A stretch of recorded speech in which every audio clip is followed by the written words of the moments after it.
Assalamualaikum warahmatullahi wabarakatuh. Halo semuanya.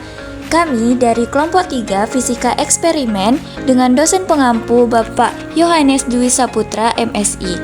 Kami di sini akan menjelaskan tentang radiasi benda hitam. Kami beranggotakan Ayu Dameria Butar-Butar, Atika Nurfadila, dan Krismalina Saragih. Adapun latar belakang pada radiasi benda hitam adalah benda yang panas akan memancarkan radiasi elektromagnetik. Penyelidikan atas spektrum radiasi yang dipancarkan benda panas merupakan titik awal menuju pada pemahaman konsep gelombang partikel. Jika benda dipanaskan, maka suhu benda akan meningkat dan terlihat cahaya yang berwarna-warni pada permukaannya. Banyak ilmuwan yang mencoba melakukan penelitian dan pengembangan teori tentang radiasi benda hitam, seperti munculnya teori Stefan Boltzmann, hukum pergeseran Wien, hingga hukum Rayleigh-Jeans dan teori Planck. Rumusan masalah pada radiasi benda hitam ini adalah yang pertama, apakah yang dimaksud dengan radiasi benda hitam? Bagaimana penjelasan hukum Stefan Boltzmann mengenai radiasi benda hitam? Yang ketiga, bagaimana penjelasan hukum pergeseran Wien mengenai radiasi benda hitam? Dan yang terakhir, bagaimana penjelasan teori Planck mengenai radiasi benda hitam? Radiasi benda hitam adalah radiasi emisi dari sebuah objek yang menyerap semua radiasi yang mengenai dan memancarkan energi sesuai objek tersebut. Objek panas memancarkan spektrum radiasi penuh dengan intensitas dan bentuk spektrum tergantung suhu, digunakan pada kalibrasi instrumen optik. Contoh pada modis dengan presisi besar dari 99,2%. Meskipun benda hitam atau black body hanyalah suatu idealisasi karena tidak ada objek fisik yang benar-benar mampu menyerap 100% radiasi datang, kita dapat membuat wujud benda hitam yang mendekati dengan melubangi kecil dinding sebuah wadah tertutup yang dikenal sebagai sapita radiator. Permukaan bagian dalam sapita radiator dibuat kasar dan dicat hitam sehingga radiasi yang masuk lewat lubang kecil itu terangkap di dalam rongga. Ada kondisi kesetimbangan termodinamika pada suhu. Dinding rongga menyerap radiasi sebanyak yang dipancarkannya. Selain itu, di dalam rongga, radiasi yang masuk melalui lubang seimbang dalam radiasi yang keluar. Spektrum emisi benda hitam dapat diperoleh dengan menganalisis cahaya yang memancar keluar dari lubang tersebut. Gelombang elektromagnetik yang dipancarkan oleh benda hitam inilah yang disebut radiasi benda hitam. Spektrum radiasi yang dipancarkan oleh radiator benda hitam ideal pada suhu T sama dengan 6000 Kelvin, 5000 Kelvin, 4000 Kelvin, 3000 Kelvin, 2000 Kelvin, dan 1000 Kelvin. Fotosfer matahari sedikit kurang dari 6000 Kelvin. Suhu efektif permukaan bumi sedikit kurang dari 300 Kelvin. Jumlah emisi benda hitam pada setiap panjang gelombang hanya bergantung pada suhu absolut dalam Kelvin benda hitam tersebut. Ingat bahwa panas adalah suatu benda energi, sehingga dapat disimpulkan bahwa jika benda hitam dipanaskan dengan menyerap foton yang lebih berenergi atau melalui proses lain seperti konduksi, benda hitam tersebut akan memancarkan foton yang berenergi. Ini merupakan grafik dari spektrum radiasi benda hitam. Yang kedua ada Stefan Boltzmann. Pada tahun 1859, Gustav Kirchhoff membuktikan suatu teorema yang sama pentingnya dengan teorema rangkaian listrik tertutup. Ketika ia menunjukkan argumen berdasarkan pada termodinamika bahwa setiap benda dalam keadaan setimbang termal dengan radiasi daya yang dipancarkan adalah sebanding dengan daya yang diserapnya. Untuk benda hitam, teorema Kirchhoff dinyatakan Rf sama dengan J/F, T. Teorema tersebut adalah suatu fungsi universal atau sama untuk semua benda yang bergantung pada F, frekuensi cahaya, dan T, suhu mutlak benda.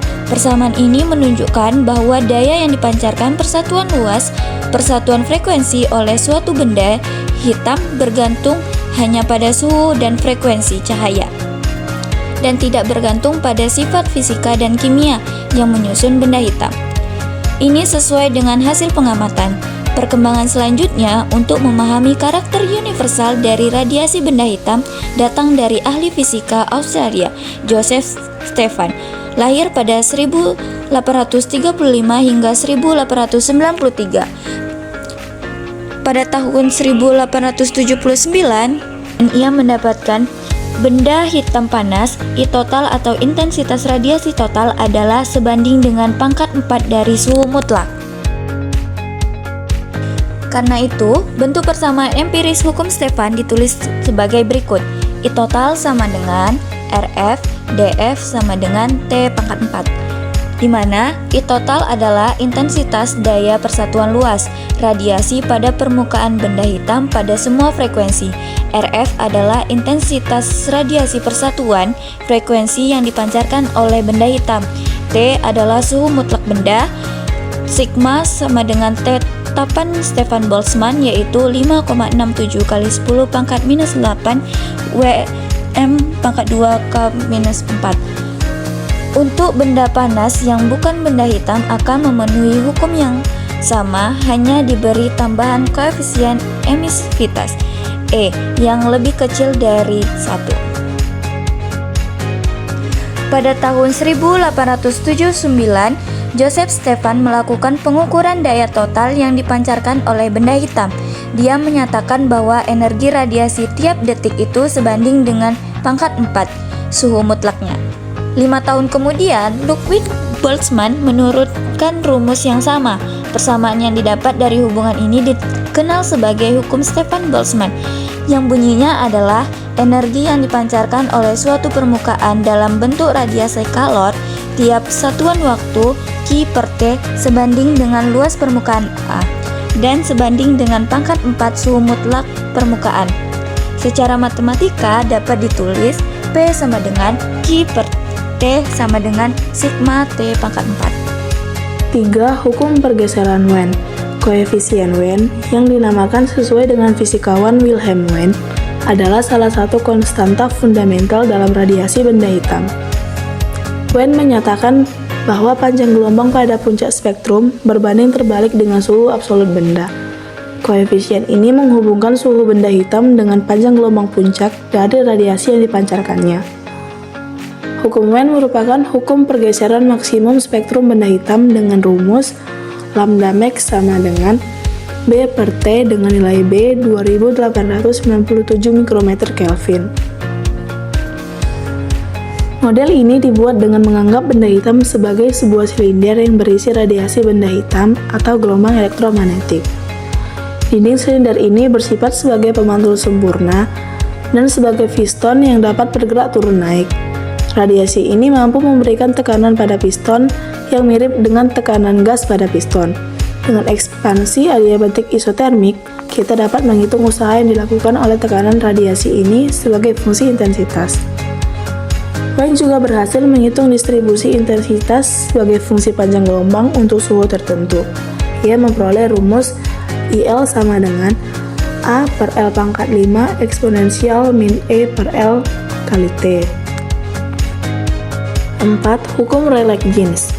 Lord Rayleigh dan James Jeans mengusulkan suatu model untuk menerangkan bentuk kurva. Mereka menganggap bahwa muatan-muatan di dinding permukaan benda berongga dihubungkan oleh semacam pegas. Ketika suhu benda dinaikkan, muatan-muatan ini mendapatkan energi kinetiknya untuk bergetar. Dengan bergetar, berarti muatan berubah-ubah kecepatannya. Hukum Rayleigh-Jeans adalah hukum fisika yang menjelaskan hubungan antara intensitas radiasi benda hitam dengan panjang gelombang dan suhu yang berdasarkan prinsip fisika klasik. Hukum ini menyatakan bahwa intensitas radiasi benda hitam berbanding lurus dengan suhu dan berbanding terbalik dengan panjang gelombang pangkat 4. Hukum Rayleigh-Jeans dapat dirumuskan sebagai berikut. I lambda, T sama dengan 2CKT per lambda pangkat 4. Hukum Rayleigh-Jeans berhasil menjelaskan spektrum radiasi benda hitam pada panjang gelombang yang panjang atau frekuensinya rendah.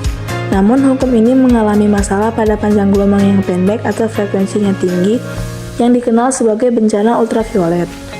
Hukum ini memprediksi bahwa intensitas radiasi akan mendekati tak hingga pada panjang gelombang yang sangat pendek yang tidak sesuai dengan pengamatan eksperimen. Yang terakhir, hukum Planck.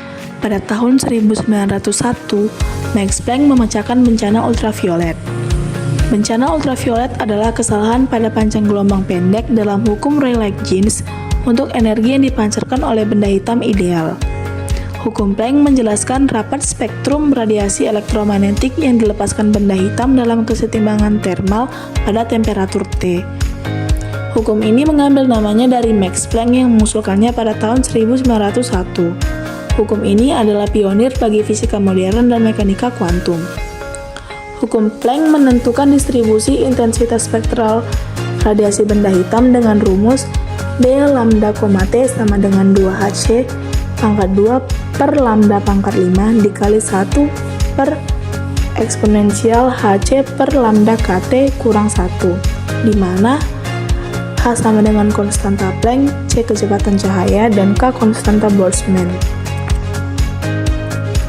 Dalam menurunkan teorinya ini, Planck memakai anggapan seperti Rayleigh-Jeans, yaitu dengan menganggap radiasi yang dihasilkan oleh muatan atau molekul yang bergetar.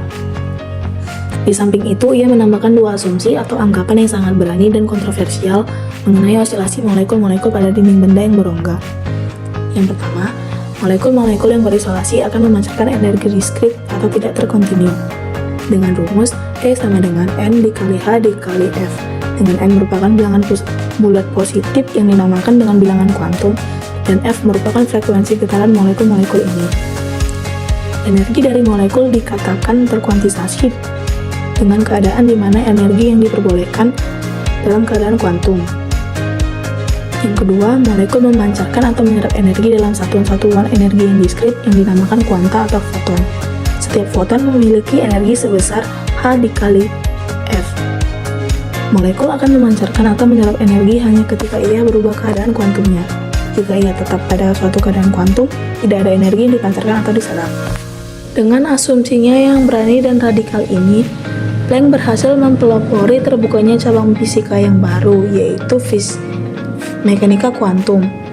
Planck mengemukakan bahwa sebuah atom yang bergetar hanya dapat menyerap atau memancarkan energi kembali dalam bentuk energi atau kuanta. Jika energi kuanta berbanding lurus dengan frekuensi radiasi, maka bila energi frekuensinya meningkat, energinya akan menjadi besar. Tetapi karena tidak ada satupun gelombang yang dapat memiliki energi melebihi Kt, maka tidak ada gelombang berdiri yang energi kuantumnya lebih besar dari Kt.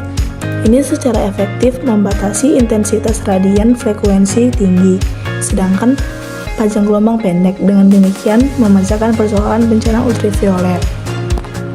Adapun tujuan dari simulator radiasi benda hitam ini adalah menentukan besar temperatur benda hitam untuk setiap puncak pada setiap warna. Alat dan bahan yang digunakan, laptop dan smartphone.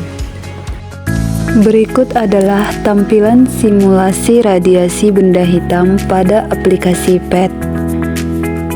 Nah, di sini ada temperatur ditunjukkan pada 5800 Kelvin. Dan ada wavelength sebagai panjang gelombang, dan ada spectral power density sebagai daya, inframerah atau infrared.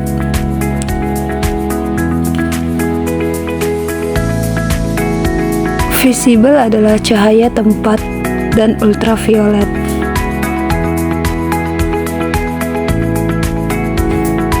Untuk yang pertama kali, kita menunjukkan lampu pijar 300 Kelvin.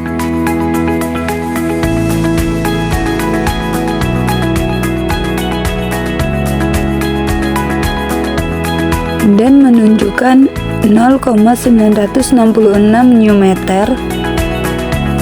1 nm adalah 1000 nanometer, sehingga 966 nanometer. Dan 3000 dan 3,13 adalah dayanya. Untuk kedua adalah benda hitam atau light bulb.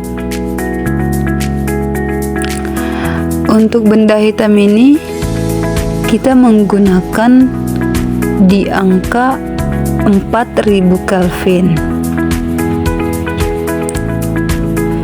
dan menunjukkan 0,724 nm dengan daya 13,18.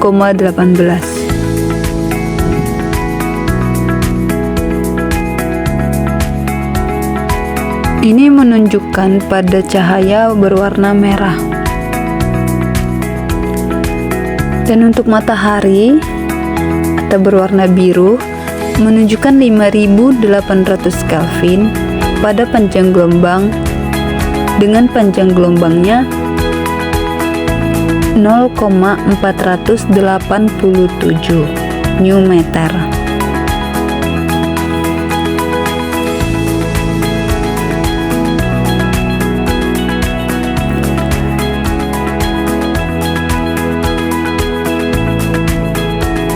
Cahaya tampaknya berwarna biru.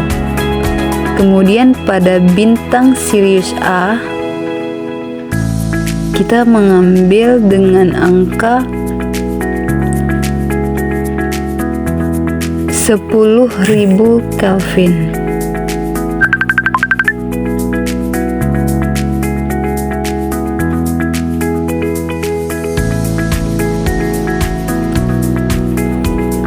Hal ini menunjukkan bahwa 10.000 Kelvin infrared panjang gelombangnya mencapai 0,290 nm dan dayanya berada pada 1216. Kesimpulan yang kami dapat adalah benda hitam didefinisikan sebagai benda yang akan menyerap seluruh radiasi yang jatuh ke dirinya. Radiasi benda hitam berasal dari benda berongga dipanaskan dan kemudian menyerap dan memantulkan radiasi. Radiasi ini berlangsung terus-menerus hingga mencapai keseimbangan termal. Radiasi ini disebut radiasi benda hitam. Ada beberapa hukum dan teori yang menjelaskan tentang radiasi benda hitam, seperti hukum Stefan Boltzmann yang menyatakan bahwa walaupun suhu benda sama, benda akan tetap memancarkan gelombang elektromagnetik dengan berbagai macam gelombang. Total radiasi meningkat secara tajam daripada peningkatan suhu benda. Hukum pergeseran Wien yang menyatakan bahwa jika benda padat dipanaskan sampai suhu yang sangat tinggi, benda akan tampak mengijar dan gelombang elektromagnetik yang dipancarkan berada pada spektrum cahaya tampak. Jika benda terus dipanaskan, intensitas relatif dari spektrum cahaya yang dipancarkan berubah-ubah. Hukum Rayleigh-James, yaitu ini muatan-muatan di sekitar dinding benda berongga dihubungkan oleh semacam pegas. Ketika suhu benda dinaikkan, pada muatan timbul energi kinetik sehingga muatan bergetar, dan getaran tersebut menimbulkan percepatan yang selanjutnya menimbulkan radiasi. Teori Planck yang mempunyai dua kesimpulan, yaitu yang pertama, sebuah osilator tidak dapat mempunyai energi, tetapi hanya energi-energi yang diberikan. Sedangkan yang kedua, osilator-osilator tidak meradiasikan energi kontinu. Sekian dari diskusi kelompok kami. Mohon maaf jika ada kesalahan kata maupun penulisan. Terima kasih. Semoga menghibur. Shalom.